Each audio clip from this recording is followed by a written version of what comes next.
Hey team, here we are at Degevo. This is a social housing precinct, but privately owned by Degevo, and we've just spent an incredible couple of hours with a bunch of the experts from Degevo that have been taking them through some of the retrofitting they've been doing in their house of the future. Now, behind us, I guess, is the house of the past, because that is what it used to look like, or that's what the apartments that haven't been upgraded look like yet.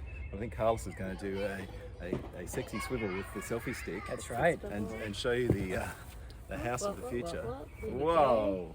So Frankie, what's different about the house of the future behind us? All right, some of the obvious things perhaps.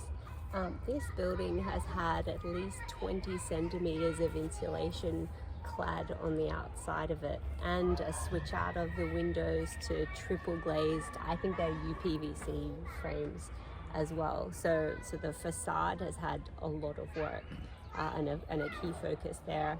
The other really interesting thing, I think you'll see the balconies are quite distinctive. They replaced the balconies from the older building with these ones that are not really connected to the building shell because they were concrete slabs acting as a thermal bridge, and so for them, like, the solution was to rebuild them. So effectively they're sort of mostly separate slabs on these supported by I think they're sort of steel I-beams or something like that going up the building. I think they go all the way to the ground, basically a separate structure. Yeah, separate structure, like just adjacent to the building, so you don't have that heat loss through the slab, which is pretty incredible.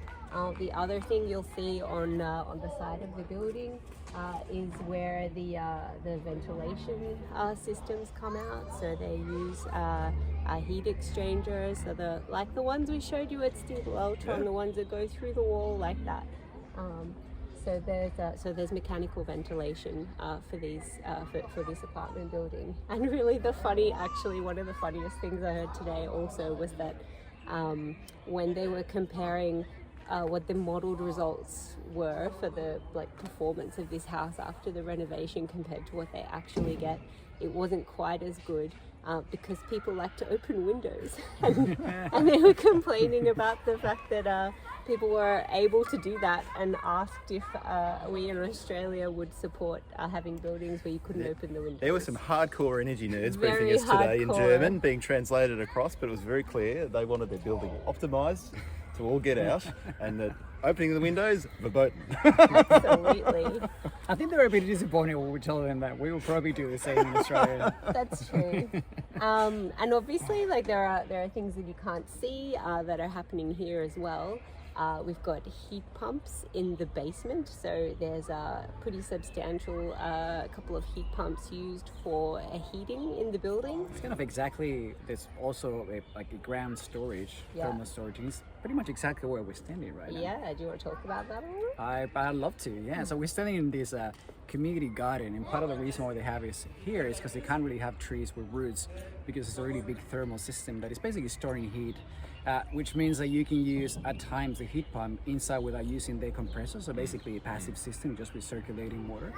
And it's one of the many things that this building has. It's such a cool site to see. We mentioned that this is social housing, and to me, one of the amazing things about that, I've worked with people in my department that work in social housing, and it's such a difficult sector to be able to do something in this scale. And I feel that that's really an inspiring example of what is possible to do, a full retrofit, going into every single unit and going in the entire building, in the grounds, all around them. It's such an inspiring case. And just, really the proof is in the pudding in terms of the results they shared with us. So overall energy use down by over 70%. The heat load associated with the building is down by over 80%, I think, and the cutting greenhouse gas emissions also over 80%. So really significant in those terms. But it was a huge project, right? Like, they had to move everybody out. They had to convince all those social housing tenants to go and move into other places. And interestingly, one of the things that stood out from us, only 6 of the tenants came back, and we don't really know why that was.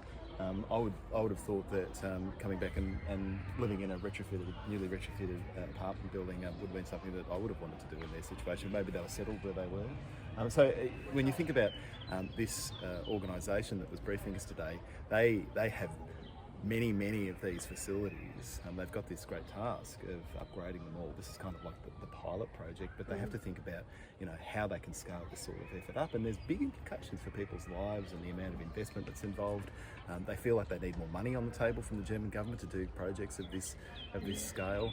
But it was really clear that they'd learnt a lot, and they were really committed to carrying it forward. Yeah, I think maybe the important asterisk on the only 6 tenants came back. We heard that all the tenants that live here are very happy with their situation now. And the building has solar PV on it. We talked about the energy savings, and they did say that I guess because the building runs on like an embedded network, they said most of the tenants buy their energy from the building owner, so that presumably that's some substantial savings compared to other buildings that haven't been renovated to be so efficient. So that was super interesting as well. So yeah, I mean, we've seen sort of the single dwellings. It was really inspiring to come and see effectively an apartment complex with the added complexity in terms of an overlay of it being a social housing precinct.